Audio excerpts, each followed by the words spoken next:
I thank you for being here today. I know you guys are here for Oklahoma Team Genesis. There are three questions that you guys have or should have joining Oklahoma Team Genesis. One is what's in this for me? Where are we going, right? And so the answer for that is that we're going on a journey, right? Together, we're going on this journey together, and you have a critical role on this journey. The second question is why are we here, right? And why am I here? I'm here to inspire and lead you as your leader, to empower you, provide you, and maintain a safe place for you to work and grow in. That's what I'm here to do. And the third question is, what is in it for me? And that's a great question. Why would you come here, and why would you work hard and show up Tuesdays and Saturdays and on the weekends, go all over the country? The answer is simple. You're going to dare to do something hard, right? And this is something you love. And we talk about this all the time, about the identity of the athlete. And the athlete, it can't be about this is who I am, right? Softball is not who you are, it's what you do. And you've got to be able to separate the two different identities, right?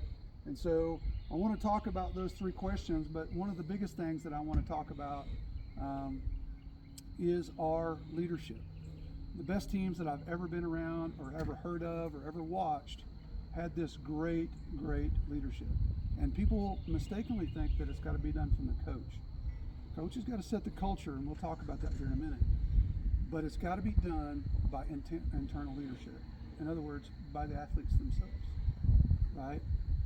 Those athletes that put the extra work in, and extra time in, create that leadership role, set that standard that everybody's going to meet, that everybody has to meet, right? When you talk about Michael Jordan and Tiger Woods and some of those other great athletes in their own arena, that's what they were doing. They were setting the standard for everyone to meet. If you're going to beat me or come close to me, this is what you've got to do, right? And so we have to create this performance pathway model. And where that starts is that behavior drives, or culture, drives behaviors, right? And then behaviors drive results.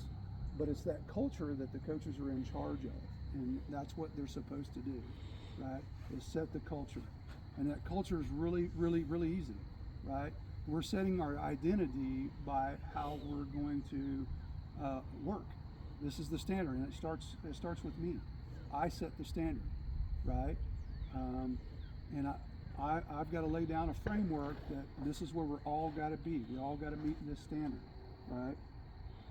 And then once we set that culture that everyone is going to meet this standard, it's going to change team behavior. And that team behavior is going to drive our team forward with results. And that is known as the performance pathway model. And that's simply how it's done.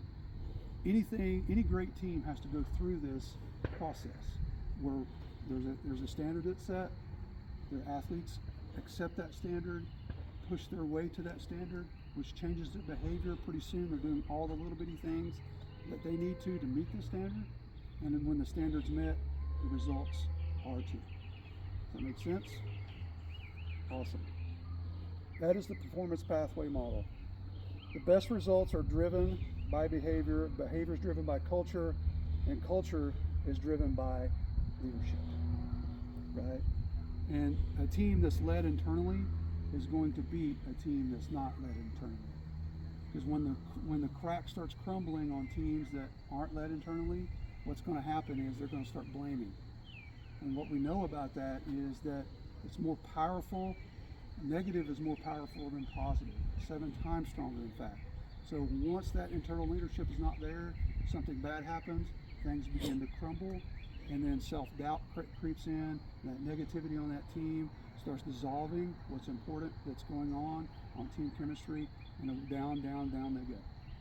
The opposite on that is internal leadership is there, and when it starts crumbling, people start surrounding the person that's crumbling.